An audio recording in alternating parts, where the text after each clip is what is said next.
भवतः पदाम्बुजा परायणं राजसुयोजितामसम्।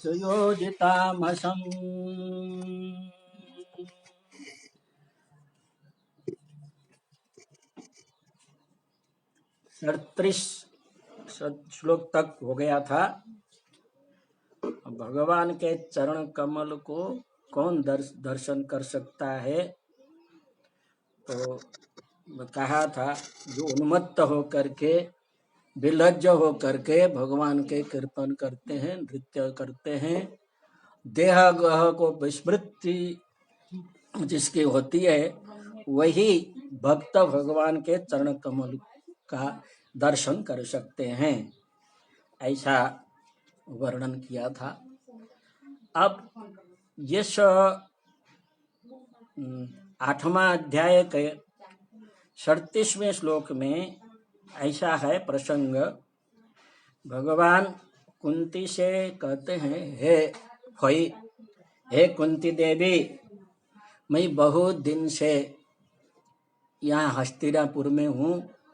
युद्ध से पहले आया था, युद्ध समाप्त हुआ, अब मेरा काम यहाँ पूर्ण हो गया है, मुझे द्वारिका जाना चाहिए, वहाँ भी हमारे बहुत से काम है, मैं जाना चाहता हूँ। इस प्रकार के भगवान के जाने की तैयारी देख करके और कुंती देवी विरह की आशंका से व्याकुल हो उठती है। दैन्य भाव को प्रकट करते हुए कहती है, आप हमको छोड़ करके जा रहे हैं और आपका तो अपने संबंधी से भी ज्यादा भक्तों के प्रति विशेष आप ध्यान रखते हैं। आपका नाम है भक्त वत्सल। वो निज वत्सल शब्द नहीं दिया है, संबंधी वत्सल नहीं है। भगवान अपने संबंधी को ज्यादा नहीं देखते हैं, तो भगवान के भक्त को ही संबंधी मान करके उनको ध्यान देते हैं। तो आप भक्त वत्सल हो। कहते हैं भक्त वत्सल तो हूं, पर अपने काम भी तो करना चाहिए ना। तो कहते हैं आप यहीं रह करके भी आप वहां द्वारिका का काम कर सकते हो, आप समर्थ हो, क्योंकि आप स्वयं योग बल से अपने परीक्षित के गर्भ के रक्षा की थी और आप समर्थ हैं, इसलिए आप समर्थशाली है। यहाँ बैठ के द्वारिका का काम, अपने संबंधियों का जो भी काम करते हैं कर सकते हैं, रक्षण कर सकते हैं। इस भाव से यहाँ प्रभु शब्द से संबोधन करती है। प्रभु माने समर्थ, सर्व समर्थ है, सर्व व्यापक है।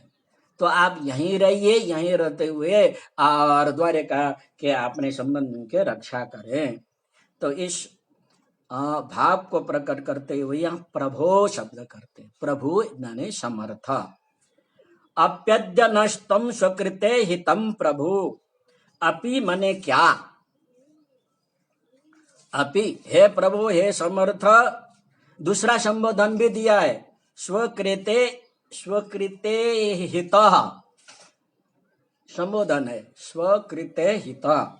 स्व माने भक्त, कृत माने भक्तों के लिए ही, कृत माने लीला करने वाले, भक्तों के लिए ही आपने अवतार लिया है, भक्तों के इच्छा को पूर्ण करने के लिए ही आपने अवतार लिया है, भक्तों की इच्छा करने के लिए ही आप अग्रसर रहते हैं, इसलिए आप भक्तों की इच्छा पूर्ण करने वाले हैं। इस अर्थ को प्रकट करने के लिए स्वकृते हित ऐसा संबोधन दिया है।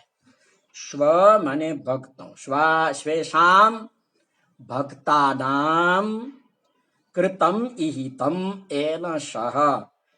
अपने भक्तों के लिए ही, अपने चेष्टा करने वाले, लीला करने वाले, अथवा अपने भक्तों के मनोरथ को पूर्ण करने वाले, आपके भक्तों के लिए आनंद देने के लिए, लीला करने वाले हे प्रभु, इस अर्थ में स्वकृते हिता शब्द दिया है। ठीक, स्व माने भक्त, उनके लिए कृत माने किया है, इहित माने चेष्टा, लीला, स्वकृते हित। ऐसे अपने भक्तों के मनोरथ को पूर्ण करने के लिए ही लीला करने वाले हे भगवान, हे कृष्ण, हे प्रभु, आप समर्थशाली है।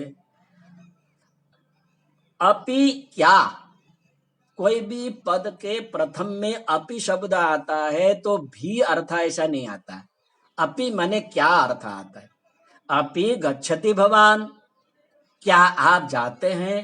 अपि खादति भवान, क्या आप खाते हैं। ऐसा अपि शब्द पहले आता है तो प्रश्न होता है। अपि माने क्या, अद्य आज ही, अद्य, अपि अद्य, अप्यद्य, यण संधि है। अपि क्या, अद्य आज, नः हमको, नः अस्मान बहुवचन में, अस्मत् शब्द के द्वितीया बहुवचन में नः शब्द ऐसा अर्थ आता है। नः माने हमको। तम तो जिहासति स्वित, क्या छोड़ना चाहते हो। जिहासति, ओहाग त्यागे धातु के रूप में जिहासति अर्थ होता है। जिहासति, जिहासत, जिहासन्ति, ऐसा रूप जिहासत। स्वित माने क्या, जिहासति छोड़ रहे हो। नः माने हमको, तम आप, तुम, जिहासति स्वित छोड़ रहे हो क्या। हम तो सुहृदाः, आपके हृदय के समान प्रिय हैं। सुष्टु हृदय अथवा सुसमानम हृदयम ऐसाम ते सुहृदाः, मित्र अथवा प्रिय, हृदय के समान अत्यंत प्रिय हम लोग हैं। भक्त होने से भगवान के सुहृद होते हैं, सुहृदाः, बराबर। अनुजीविनः, हम अनुजीवी भी है। अनन्याश्रय, न अन्य आश्रय ऐसाम ते अन्य अनन्याश्रय।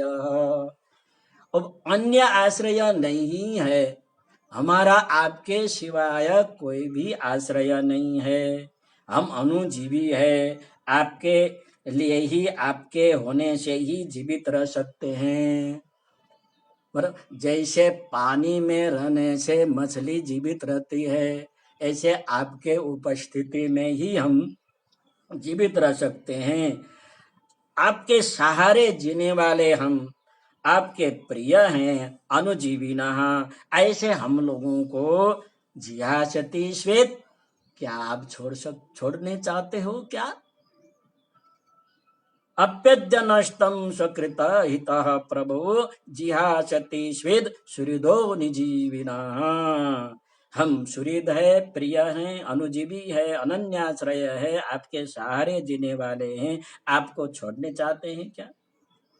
ऐसाम न चान्यत भवतः पदाम्बुजात, भवतः माने आपके, पदाम्बुजात चरण कमल, पद पद पादौ इव, अम्बुजौ एष्य च पदाम्बुज, आपके चरण कमल, पंचमी विभक्ति है। पदाम्बुजात, आपके चरण कमल से, न अन्यत, दूसरा कोई भी आश्रय नहीं है। ऐसे ऐसा माने जिनके, ऐसा जिनके आपके चरण कमल के सिवाय कोई भी आश्रय नहीं है।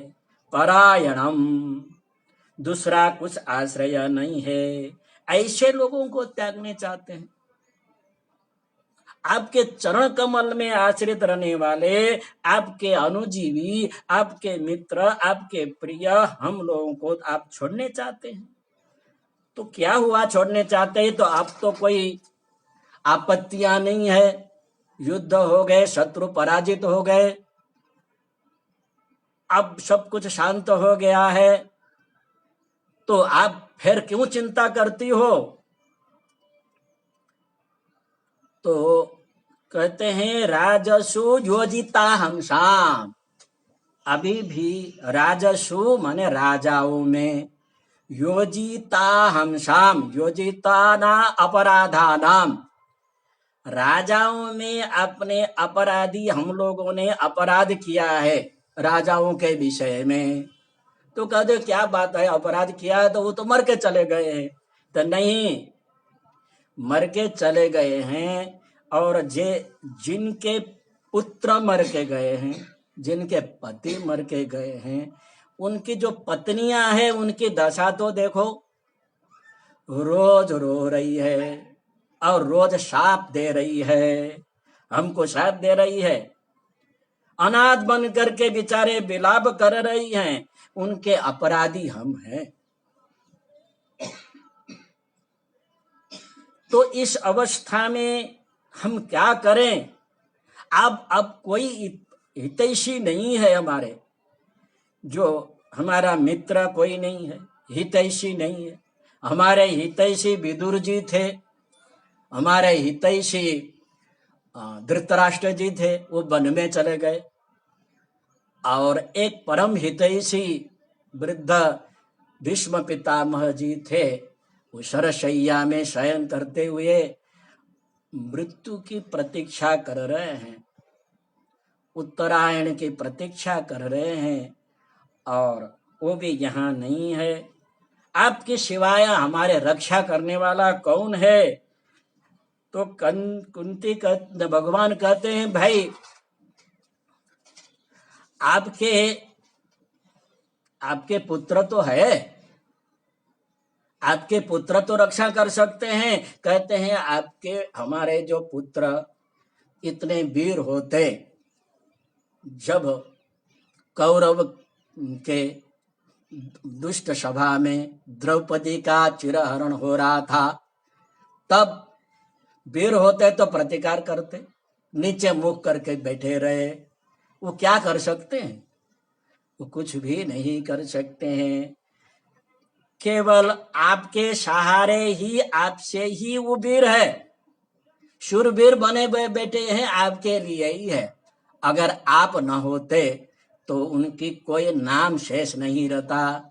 आपके होने से ही अर्जुन वीर है, आपके होने से ही युधिष्ठिर वीर है, पांडव पांडव है। आप नहीं रहे तो पांडव पांडव नहीं रहेंगे। तो इसलिए वो आप हमारे पुत्रों के बात मत कीजिए, वो भी अन्याश्रय अनन्य आश्रय आपके आश्रय में है, कुछ नहीं कर सकते वो लोग भी, इसलिए आप मत जाओ। अब भक्त हठ, उसमें भी स्त्री हठ, भक्त भी हठी है और स्त्री भी हठ।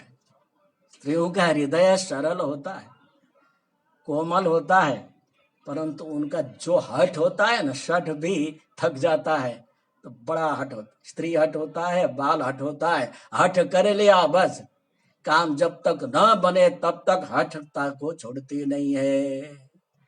इसलिए ये यहाँ भक्त भी है और स्त्री भी है, तो ऐसे हठ करने लगे रोकने के लिए। अब तुम मने हठ कर रही हो, तो क्या करूं, पर मैं तो, मेरा तो शब्द दुनिया सब एक ही है, आप ही दुनिया में आप ही हो, ऐसा नहीं है। तो कुंती आगे कहते हैं, आगे के श्लोक में, केवयं नाम रूपाभ्याम, केवयं नाम रूपाभ्याम यदुभिः सह पांडवा,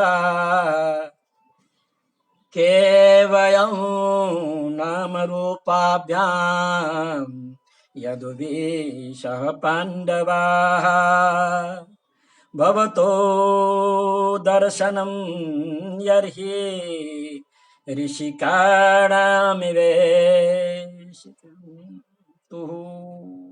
ऋषिकाणाम, यहाँ ऋषि है, री नहीं है, हरे।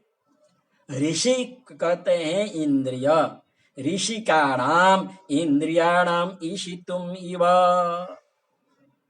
इंद्रियों के नियंत्रण करने वाले जीवात्मा के समान, ऋषिकाणाम इंद्रियाणाम ईशितु, नियंत्रण करने वाले जीवात्मा के समान, माने जैसे इंद्रिया आत्मा जीवात्मा न हो तो कोई काम नहीं कर सकती। जीवात्मा निकल जाता है तब आंख होते हुए भी आंख नहीं देख सकती, कान होते हुए श्रवण नहीं कर सकते, और जुवा होते हुए भी बोल नहीं सकते। आत्मा चम माने स्पर्श कर नहीं सकते, स्पर्श का अनुभव नहीं हो सकता। जीवात्मा है इसलिए इंद्रियां काम करती है। जीवात्मा निकलने के बाद इंद्रियां कुछ काम नहीं करती है, व्यर्थ हो जाती है। वैसे ही आपके बिना हम व्यर्थ होंगे। केवयम, आपके बिना हमारा क्या अस्तित्व है? केव वयम के, हमारा क्या अस्तित्व है भाई? आप जैसे आत्मा के बिना इंद्रिय के कोई अस्तित्व होते हुए भी वो काम नहीं करते, वैसे आपके बिना केवयम, हम कौन है? केवल नाम मात्र भवतः अदर्शनम, जबकि आपका दर्शन न हो, उस स्थल का क्या महत्व, आपका दर्शन न हो उस आंख के क्या महत्व, जिसके दर्शन न हो उसका जीवन का क्या महत्व है? व्यर्थ है। भवता अदर्शनम नाम रूपाभ्यम यदुभि स पांडव, यदु के साथ हमारा नाम है, हमारा रूप है, वो नकामा हो जाएगा, तुच्छ है। संसार में विख्यात होने का क्या लाभ है? आपने आपकी रक्षा नहीं कर सकते, वो वीरता क्या? स्वयं को स्वयं रक्षा नहीं कर सकते, उसकी वीरता क्या? और स्वयं माने कुछ नहीं कर सकते, कोई काम नहीं करते, समाज के लिए कुछ नहीं करते, उसका जीवन क्या? भगवान के लिए कुछ नहीं कर सकते, उनका जीवन क्या? व्यर्थ है। हे भगवान, आप चले जाएंगे तो हम भी व्यर्थ हो जाएंगे, हमारा जीवन व्यर्थ हो जाएगा। तो आगे फिर कहने लगी, नेयं शोभिष्यते तत्र यथेदानीं गदाधर, नेयं शोभिष्यते तत्र यथेदानीं गदाधर, त्वत्पदैरङ्किता भाति, त्वत्पदैरङ्किता भाति, स्वलक्षणविलक्षितैः, त्वत्पदैरङ्किता भाति, स्वलक्षणविलक्षणैः। हे गदाधर, यहाँ गदाधर नाम से संबोधन किया। एक गदासुर नाम का राक्षस था, उसको मार करके उनके अस्तों से बनी हुई गदा को धारण करने वाले नारायण हमेशा उस गदा को धारण करते हैं। या गदाधर संबोधन करने से नारायण स्वरूप को याद करती है। आप गदाधर नारायण स्वरूप हो, हे भगवान, हे कृष्ण। स्वलक्षण लक्षित ही, अपने लक्षण भगवान के जो चिन्ह परिचय है, जिनके पग में वज्र का चिन्ह हो, जिनके पग में अंकुश हो, जिनके पग में ध्वजा का चिन्ह हो, जिनके पद चरण कमल में पद्म का चिन्ह हो, ऐसे विलक्षण चिन्हों से भगवान के चरण में वज्र का चिन्ह होता है, अंकुश का चिन्ह होता है, ध्वजा का चिन्ह होता है, कमल का चिन्ह, ऐसे विलक्षण चिन्ह से चिन्हित अंकित त्वत्पदैः, ऐसे आपके चरण कमलों से अंकिता, सुशोभित, अलंकृत हो गई। पृथ्वी का विशेषण है। वो पृथ्वी कैसी है? कहते आपके चरण कमल से के पर्श से अलंकृत हुए।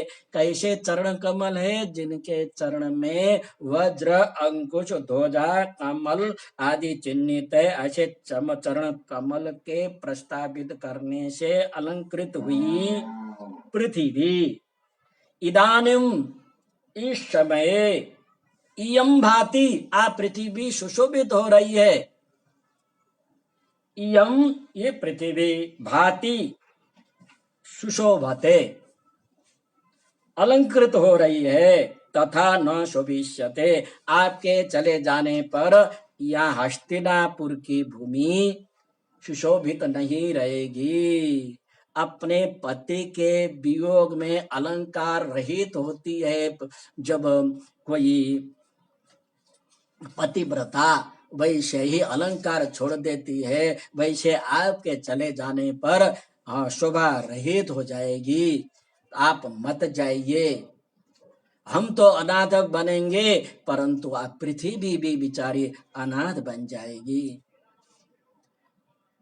तो 40वां श्लोक है। इमे जनपदा श्रद्धा, इमे जनपदा श्रद्धा, शुपकौषधिभिरुध, इमे जनपदा श्रद्धा, शुपकौषधिभिरुध, वनादे नद्योदवन्तो, वनाद्री नद्योदवन्तो, हेदन्ते तव वीक्षितये। वनाद्रे नद्योदवन्तो, हेदन्ते तव वीक्षितैः। इमे जनपदाः, इमे, इयम, इमम, माने अयम, इमे, बराबर, अयम, इमौ, इमे, बहुवचन। ये जनपदाः, जनपद का अर्थ होता है जहाँ जनता, प्रजा रहती है। ग्राम, नगर, उपनगर, बराबर। जनपद, जहाँ जनता निवास करती हो, उस प्रदेश को जनपद कहते हैं। वैसे लोक में जनपद माने जिला होता है, पर यहाँ जिला अर्थ नहीं लेना है। जन माने प्रजा, जहाँ रहती हो, निवास करती हो, उसका स्थान है। ग्राम को भी जनपद कहते हैं, नगर भी जनपद है, उपनगर भी जनपद है।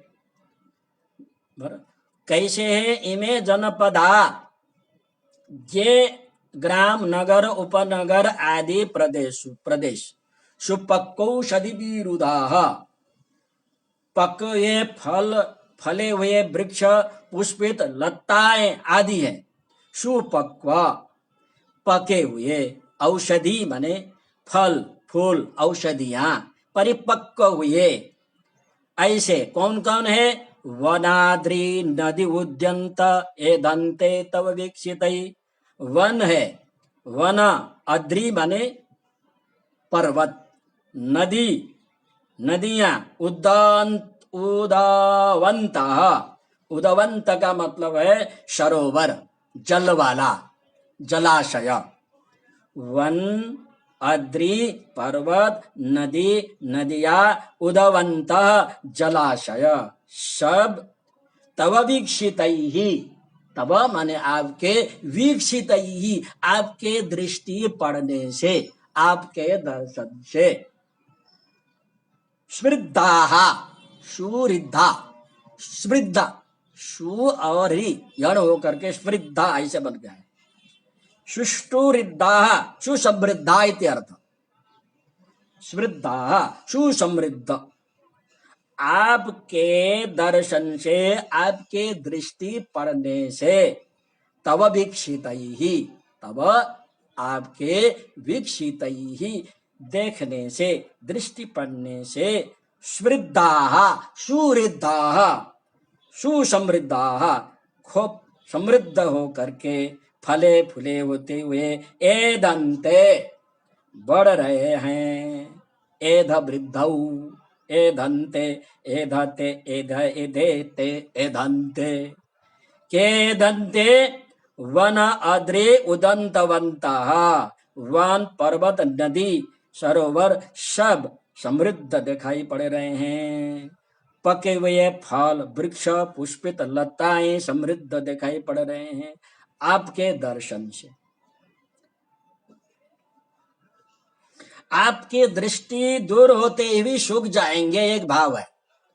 आपकी दृष्टि जो समृद्ध है, आप जब चले जाएंगे आपकी दृष्टि दूर होते ही सूख जाएंगे।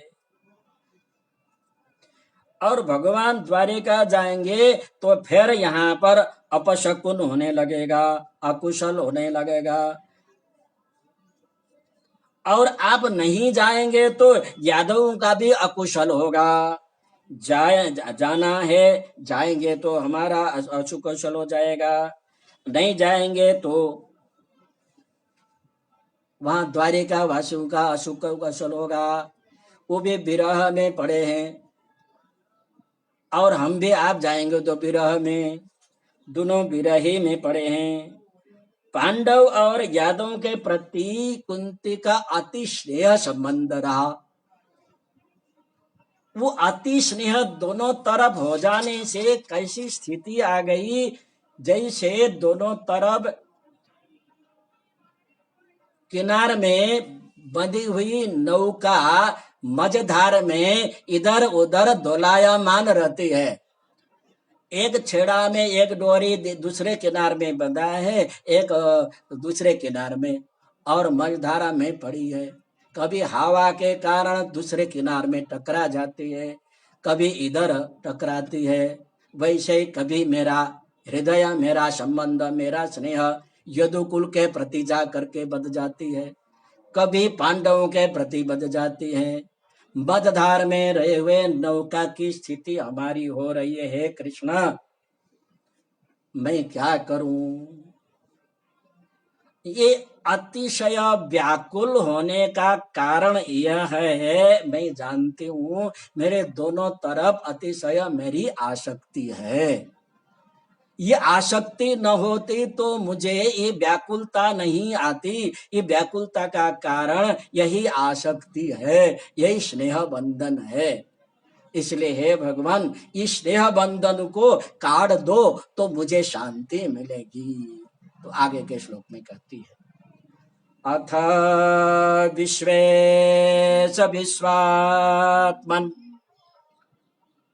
अथ विश्वेश विश्वात्मन् विश्वमूर्ते सुकेषु मे, अथ विश्वेश विश्वात्मन् विश्वमूर्ते सुकेषु मे, श्रेयः पाशमिमं छिन्धि, श्रेयः पाशमिमं छिन्धि दृढं पाण्डुषु वृष्णिषु, स्नेह पाशमिमं छिन्धि दृढं पाण्डुषु वृष्णिषु। अथ, अथ शब्द है, मेरी स्थिति इस प्रकार की हो रही है, अब इस परिस्थिति में मैं क्या कर सकती हूं? इसलिए हे विश्वेश, संबोधन दिया है, विश्व ईशा, विश्वस्य ईशा, विश्व को नियंत्रण करने वाले, विश्व को शासन करने वाले, हे विश्वेश, आप विश्व को नियंत्रण कर सकते हैं, इसलिए संबोधन किया विश्वेश। दूसरा संबोधन किया विश्वात्मन, आप विश्व को नियंत्रण करने वाले ईश्वर ही नहीं है, विश्वात्मन, आप विश्व स्वरूप भी है।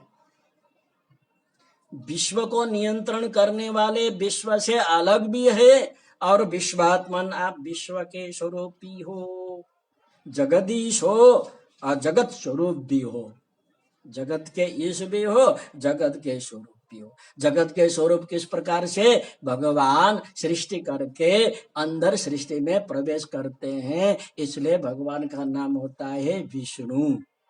व्यवेष्टि विश्वम इति विष्णु। जगत की रचना करके अंदर प्रवेश करते हैं, इसलिए उनका नाम होता है विष्णु। वसति सर्वत्र इति वसुदेवा। जो सर्वत्र बाहर भीतर जगत में रहते हैं और सर्वत्र अंतर्यामी स्वरूप से रहते हैं, तो विश्वात्मन का अर्थ है प्राणी मात्रों के अंदर रहने वाले अंतर्यामी स्वरूप। ठीक। विश्वेश का अर्थ है आप जगदीश है। विश्वात्मन का अर्थ है विश्व स्वरूप है, अंतर्यामी स्वरूप है। आप विश्व के जीवात्मा के रूप में विराजमान हो, क्योंकि आपने कहा था गीता में मवैवांशो जीवलोके, मवैवांशो जीवलोके जीवभूत सनातन। जीवात्मा भगवान का अंश है, भगवान ने स्वयं मेरा ही अंश है। जीवभूत जीवात्मा के रूप बन करके सनातन जो नित्य तत्व है, सत तत्व है, वही सत तत्व मेरा अंश जीवात्मा के रूप में प्राणियों के अंदर विराजमान रहता है। तो आपने कहा है इसलिए आप जीवात्मा स्वरूप हो। विश्वात्मन का अर्थ ये भी हो, आप जीवात्मा स्वरूप हो। हे विश्वमूर्ते, दूसरा भी संबोधन किया। विश्वमूर्ति शब्द के संबोधन में विश्वमूर्ते, हे हरे जैसा विश्व स्वरूप भी आप ही हो। विश्व एवं मूर्ति बराबर स्वरूपम, ऐसा विश्व ही आपका स्वरूप है। जीव जड़ चेतन भगवान के संबोधन करने का तात्पर्य यह हुआ आप सर्व समर्थ, सर्वव्यापक, सर्वस्वरूप को दर्शाना। हे भगवान, आप सर्वज्ञ हो, सर्वसमर्थ हो, सर्वव्यापक हो। इस भाव को दर्शन करने के लिए, बताने के लिए उन्होंने 3 प्रकार का संबोधन किया। विश्वेश, विश्वात्मन, विश्वमूर्ति। अब आगे कहते हैं मैं शब्द है विश्वमूर्ति शोकेशु में का अर्थ होता मम, मम मेरे, शोकेशु अपनों में, शोकेशु का माने अपने संबंधियों में। कौन कौन संबंधी? कहते हैं पांडुषु वृष्णिषु, ये दोनों मेरे संबंधी है। पांडु भी मेरे संबंधी है, पुत्र है। वृष्णिषु भी हमारे जो संबंधी है। पांडु में और कोई दृढ़म खूब दृढ़तर बधा हुआ, इमम स्नेह पाशं, पांडु और वृष्णि में दृढ़तर बना हुआ, खूब बधा हुआ मेरा यह स्नेह रूपी पाशा, स्नेह रूपी बंधन को छिंधी, काट दो। बस मैं दोनों तरफ दोलायमान बन रही हूँ, मझधार के नौका के समान। इस स्थिति से मैं जी नहीं सकती हूँ, इसलिए अब मेरा ये स्नेह का कारण से मैं बंधन में पड़ करके अब चिंता से व्याकुल बन रही हूँ। चिंता का कारण ये स्नेह बंधन है, ये स्नेह बंधन को काट दो, ऐसे प्रार्थना करती है। अब भगवान ने कहा भाई क्या मैं यदुवंश का नहीं हूं? तुम कह रहे यदुवंश में जो स्नेह संबंध है उसको काट दो, तो इसका मतलब भाई मेरे से भी स्नेह बंधन को काट दोगे क्या? मेरे से भी संबंध नहीं रखना चाहते हो क्या? ऐसा भगवान ने कहा होगा। इसलिए आगे के श्लोक कहती है त्वयि में नन्य विषया, त्वयि में अनन्य विषया मतिर् मधुपते सकृ, त्वयि में नन्य विषया मतिर् मधुपते सकृत्, रतिमोद्वहता दग्धा गंगेवो गमुदन्मति। त्वयि मे नन्य विषया मतिर् मधुपते सकृत रतिमुद्वहता दद्धा गंगे भोगमुदन्वती।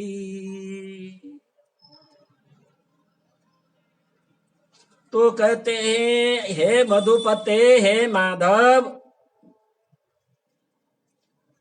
मधु वंश में उत्पन्न, पांडु वंश में उत्पन्न होने वाले हे माधव, गंगोघम, गंगाया ओघा, गंगा का प्रवाह, गंगायाः ओघः प्रवाह, जलपुर, गंगा का जो गंगा नदी है अपने जल प्रवाह को उदन्वती, उदन्वत शब्द है सप्तमी एक वचन में, उदन्वती माने समुद्र के तरफ।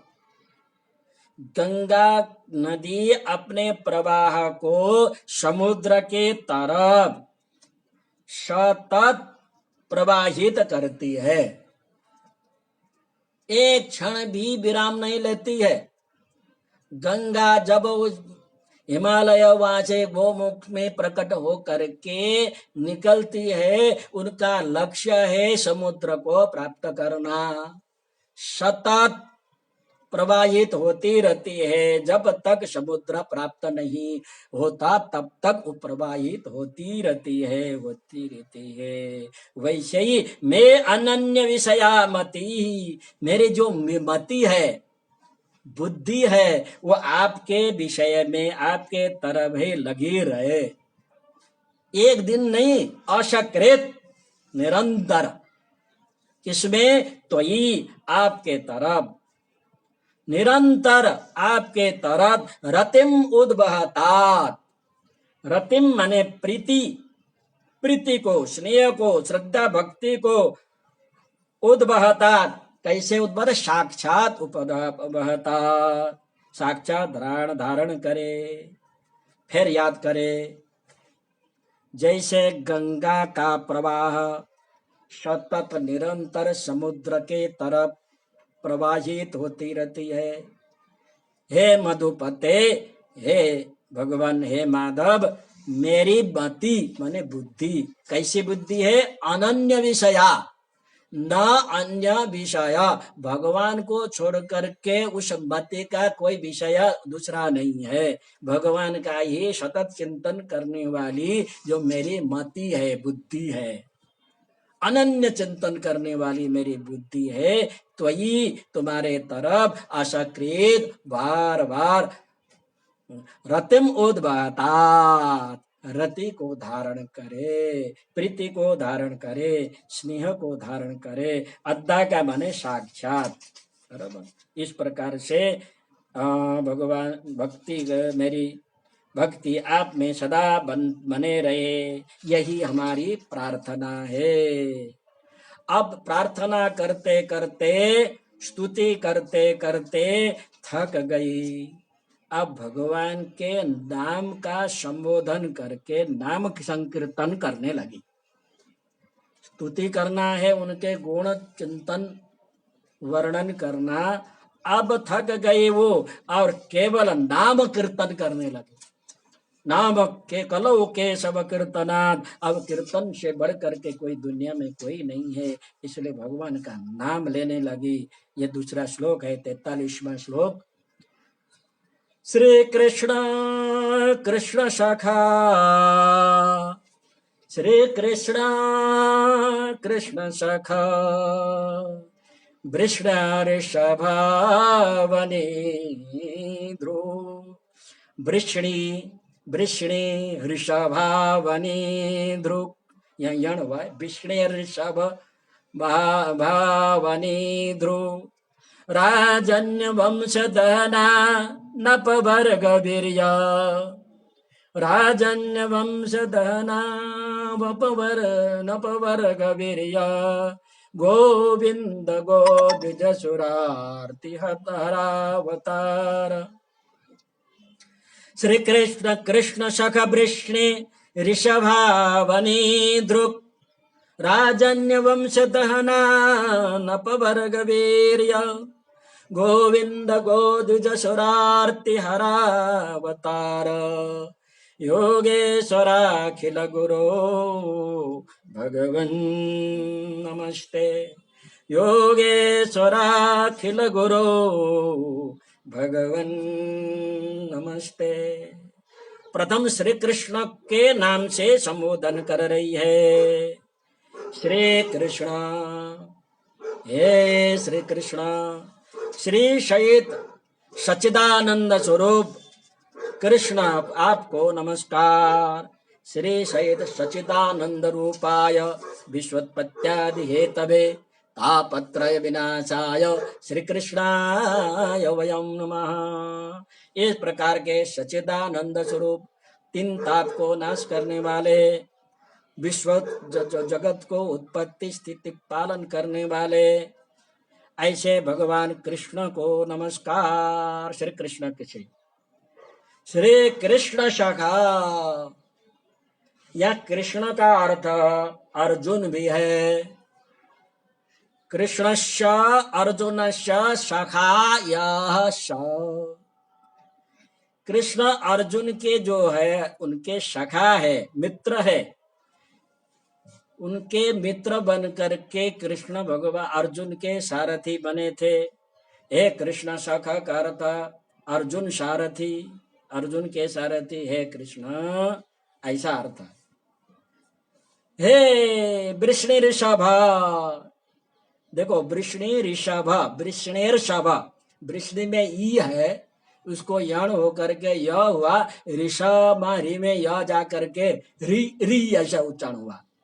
वृष्णिर्षभा, वहां पर एक संबोधन है। हे वृष्णि ऋषभ, वृष्णि नाम यदु नाम, वृष्णि माने यदु कुल को वृष्णि कुल कहते हैं। वृष्णि नाम यदु नाम ऋषभा श्रेष्ठ, ऋषभ का अर्थ होता है श्रेष्ठ। ऋषभ को ब्री बोलते हैं तो वृषभ बलद होता है, परंतु वह न करके ऋषभ बोलना है। ऋषभ माने श्रेष्ठ। वृष्णि नाम यदु नाम ऋषभ श्रेष्ठ, हे वृष्णि कुल श्रेष्ठ, वृष्णि वंश में हे श्रेष्ठ, हे यदुकुल नायक, हे कृष्ण। उसमें अमर कोश में लिखा है वृष्णि पांडव चंद्रयो। वृष्णि शब्द पांडव और चंद्र दोनों को कहा जाता है। तदनुसार वृष्णया पांडवा, यहाँ ऐसा लिखना, पांडव को मान लिया चलो, वृष्णि कुल का श्रेष्ठ एक अर्थ है, तो यहाँ वृष्णि पांडव चंद्रयो हो, अमर कोश में लिखा है। पांडवों को भी वृष्णि कहते हैं। अब यहां लेना है वृष्णया माने पांडवा, ऋषभा प्रिया, ऋषभ शब्द को क्या लेना, प्रिय शब्द लेना। पांडव जिनके प्रिय है, ऐसे भगवान पांडव के प्रिय थे, इसलिए पांडव के प्रिय है भगवान, ऐसा अर्थ भी वृष्णि ऋषभ का अर्थ आता है। ठीक है, एक तो वृष्णि नाम माने वृष्णि कुल के, ऋषभ माने श्रेष्ठ। दूसरा अर्थ कोश के अनुसार वृष्णि शब्द पांडव को भी कहा जाता है, वृष्णि शब्द चंद्र को भी कहा जाता है। तो यहाँ ले लेना वृष्णि माने पांडव, अथवा तो ये चंद्र वंश में उत्पन्न होने वाले है भगवान। भगवान का वंश है चंद्र वंश है, ये चंद्र वंश में उत्पन्न होने वाले हे चंद्र वंश श्रेष्ठ, ऐसा भी अर्थ, तीन अर्थ अपने ले सकते हैं। अवनी ध्रुग राजन्य वंश दहना, वहां तक संबोधन है। अवनी माने वृक्ष पृथ्वी, उनका ध्रुग द्रोह करने वाले, अवनी पृथ्वी के, ध्रुक माने द्रोह करने वाले, राजन्य वंश क्षेत्रीय वंश के, दहना नाश करने वाले, अग्नि स्वरूप जलाने वाले, संबोधन है। पृथ्वी के द्रोह करने वाले, राज क्षेत्रीय वंश को दहन करने वाले, नाश करने वाले हे भगवान। ठीक समझ में आया?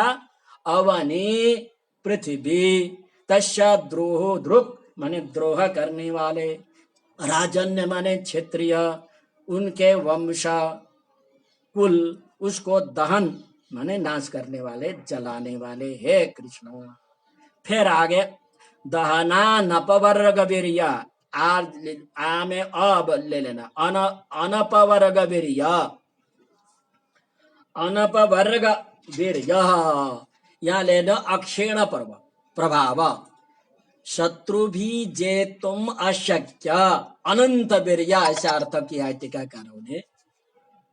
अनपवर्ग वीर्य, क्षीण भाव नहीं है जिनका, शत्रु से जिनको जीत नहीं सकते हैं, अनंत वीर्य है, अनंत शक्ति है, अजीत है, आपका जो प्रभाव कभी क्षण नहीं होता है, आपके को शत्रु नहीं जीत सकता है, अजीत है, अनंत पराक्रम है, इस भाव को लेकर के अनपवर्ग वीर्य, आप लिखना चाहो तो लिख सकते हैं अनपवर्ग वीर्य, ठीक है।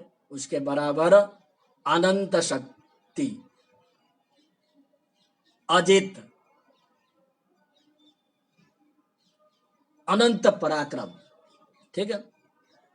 हे अनंत पराक्रम, अनपवर्ग वीर्य का अर्थ, ठीक है, समझ में आया। हे अनपवर्ग वीर्य, अनंत पराक्रमशाली हे कृष्ण। फिर संबोधन आगे कहते हे गोविंद, गवाम विद्द गोविंद, कामधेनु गौ द्वारा प्राप्त ऐश्वर्य। भरत जब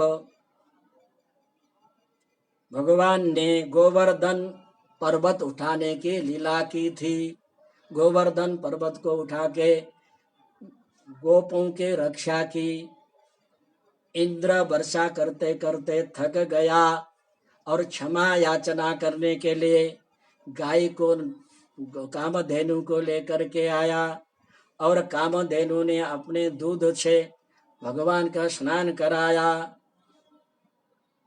और इंद्र प्रार्थना की, तो गोविंद नाम वहां उस दिन से भगवान का गोविंद नाम पड़ा।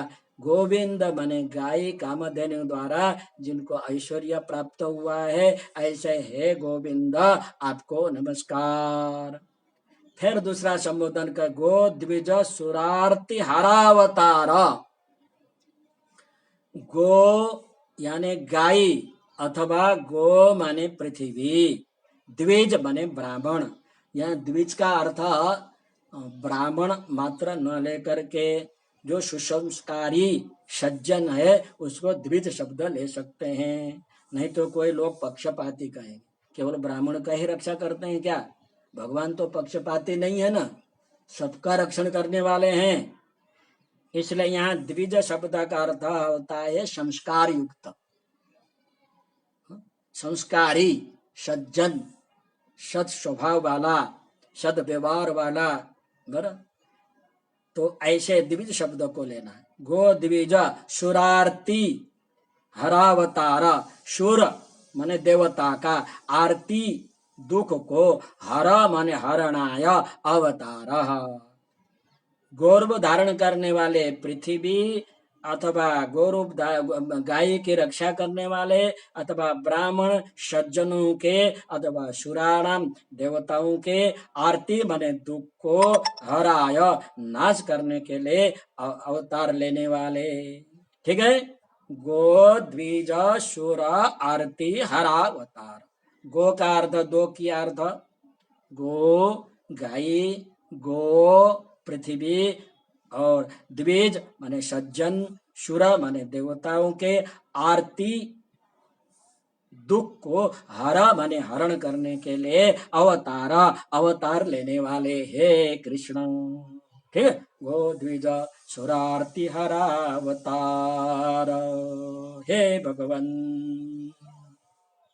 ते नमः, आपको नमस्कार।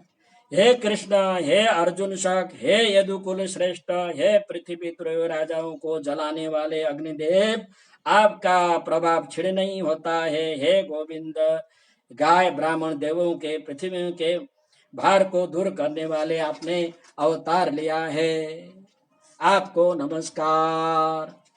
फिर आगे संबोधन करते हैं, हे योगेश्वर, हे योगेश्वर, योग के फल को देने वाले, हाँ? अथवा योगेश्वर होगा तो योग के ईश्वर, योग के फल को देने वाले। योगीश्वर होगा तो योगियों के श्रेष्ठ, ऐसा अर्थ होता है। यहाँ योगेश्वर भगवान है। हे अखिल गुरु हो, सारा संसार के गुरु है। कृष्ण वंदे जगत गुरुम, कृष्ण जगत के गुरु है। हे अखिल गुरु भगवान, जगत गुरु अस्ति, आप जगत के गुरु है। ब्रह्मादि देवों के भी गुरु है, अब चराचर के भी गुरु है। गुरु वही होता है जो मार्गदर्शन करते हैं। तो वो संपूर्ण ब्रह्मा जी को सृष्टि कैसे करनी चाहिए, वहां पर चतुश्लोकी भागवत में उन्होंने उपदेश दिया था। तो इसलिए ब्रह्मा जी के भी गुरु है। और जगत में अपने रण क्षेत्र में, रणभूमि में युद्ध करने के लिए योद्धाओं के सामने भी उपदेश दिया, जिनको हम गीता के नाम से जानते हैं। ऐसे जगत गुरु, भगवान जगत गुरु गीता के उपदेश के कारण ही हुए हैं। गीता के उपदेश के समान दुनिया में कोई भी उपदेश, गीता में जो शिक्षा है वो हर क्षेत्र में, हर में उस शिक्षा ले सकते हैं। कोई भी क्षेत्र में, वाणिज्य क्षेत्र हो, व्यापार का क्षेत्र हो, युद्ध का क्षेत्र हो, बराबर, कृषि क्षेत्र हो, राजनीतिक क्षेत्र हो, कोई भी क्षेत्र ऐसा बचा नहीं जो गीता का उपदेश काम में नहीं आता हो। वास्तव में गीता ही जीवन के लिए एक संविधान है, जगत का एक संविधान है। ऐसा गीता के अद्भुत गीता, वो भी रण क्षेत्र में युद्ध के समय उपदेश दिया है। तो ऐसे उपदेश दे करके भगवान कृष्ण जगत गुरु पद प्राप्त कर लिए। ऐसे जगत गुरु भगवान को नमस्ते, नमस्कार करते, ते नमः, आपको नमः। अब 9 संबोधन किया है ना, 9 संबोधन है। तो ये 9 संबोधन से 9 वंदन करती हुई कुंती देवी नवदा भक्ति के भाव को समर्पित करती है, बराबर। अब एक ही श्लोक बाकी रहा है, तो आगे के श्लोक, ये श्लोक की व्याख्या और समापन, जो सार रूप में पूरे जितने भी कुंती स्तुति में श्लोक आ गए, जो भी भाव आया है उसको संक्षिप्त में फिर दूसरे व्याख्यान में पूर्ण करके आगे का व्याख्यान में चतुश्लोकी भागवत का व्याख्यान होगा। उसके बाद फिर भीष्म स्तुति। ये भीष्म स्तुति भी एक अद्भुत स्तुति है, पर स्तुति हो कि कोई भी रहस्य हो, वो 4 श्लोक में पढ़ा हुआ है, चतुश्लोकी भागवत। तो चतुश्लोकी भागवत का आगे व्याख्यान होगा। और ये एक श्लोक बाकी है, उसके बाद समापन का जो सार के रूप में आपको बताऊंगा। और उसके बाद चतुश्लोकी भागवत को आरंभ करेंगे, जितना भी होगा 1 व्याख्यान 2 व्याख्यान में पूरा होगा। उसके बाद भीष्म स्तुति, और इस प्रकार से 6 से 7 ये व्याख्यान हर गुरुवार चलता रहेगा। जिसकी श्रद्धा हो, जिसकी भक्ति हो, जिसके ज्ञान पिपासा हो, वो आप जुड़े रहे। आपके स्वागत है, अभिनंदन है। और कोई भी प्रश्न हो, आप प्रश्न पूछ सकते हैं। अरे पूरा हो गया, ऊपर कर।